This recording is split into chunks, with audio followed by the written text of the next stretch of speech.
Hello guys, तो अपना question क्या है भाई अगला।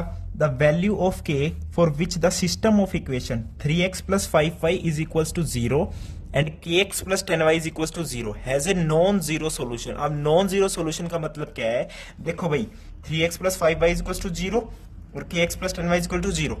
अब आप सबको पता है 0,0 तो इसका सोल्यूशन है ही, ऑलवेज इसका सोल्यूशन है, चाहे ये की वैल्यू कुछ भी रख लो, 10,000 लाख 10 लाख माइनस में किसी में भी रख लो, 0,0 इसका ऑलवेज सॉल्यूशन है, क्योंकि यहाँ पे कांस्टेंट टर्म क्या है, 0,0 है। लेकिन यहाँ पे बात कर रहे हैं नॉन जीरो सॉल्यूशन की, ठीक है। अब जीरो सॉल्यूशन तो भाई के की वैल्यू किसी पे भी होगा, चाहे 2, 6, 8 को सारे ऑप्शन सही होंगे। लेकिन नॉन जीरो सॉल्यूशन की जो इसने बात की है ना, तो यहाँ पे कंडीशन क्या आ जाती है कि इनफाइनाइट नंबर ऑफ सॉल्यूशन वाली कंडीशन, यानी कभी भी नॉन जीरो सॉल्यूशन की बात करें। और देखो ये दोनों इक्वेशन को क्या बोलते हैं, होमोजीनियस पेयर ऑफ इक्वेशन। तो ऐसे में आपको कंडीशन लगानी पड़ेगी a1/a2 is equals to b1/b2 वाली, समझ गए भाई। तो ये हमेशा याद रखनी है। a1/a2 कितना है, 3/k, और b1/b2 कितना है, 5/10।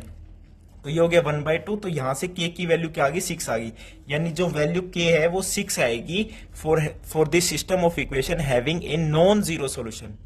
नॉन जीरो सोल्यूशन में देखो 0,0 तो है, यानी कोई भी एक, या तो x नॉन जीरो बन जाए या y नॉन जीरो बन जाए, और इनको सेटिस्फाई भी कर रहा हो, तो उस सॉल्यूशन के लिए इसको ये कंडीशन होती है a1/a2 is equal to b1/b2। Okay, यहाँ पे c1 c2 का कोई रोल नहीं है, क्योंकि वो 0,0 है, वो अनडिफाइंड हो जाता है। 0/0 अनडिफाइंड होता है ना, तो यहाँ पे बस आपको ये वाली कंडीशन याद रखनी है, और ये होमोजीनियस पेयर वाले क्वेश्चन है। ओके, थैंक यू, नमस्कार।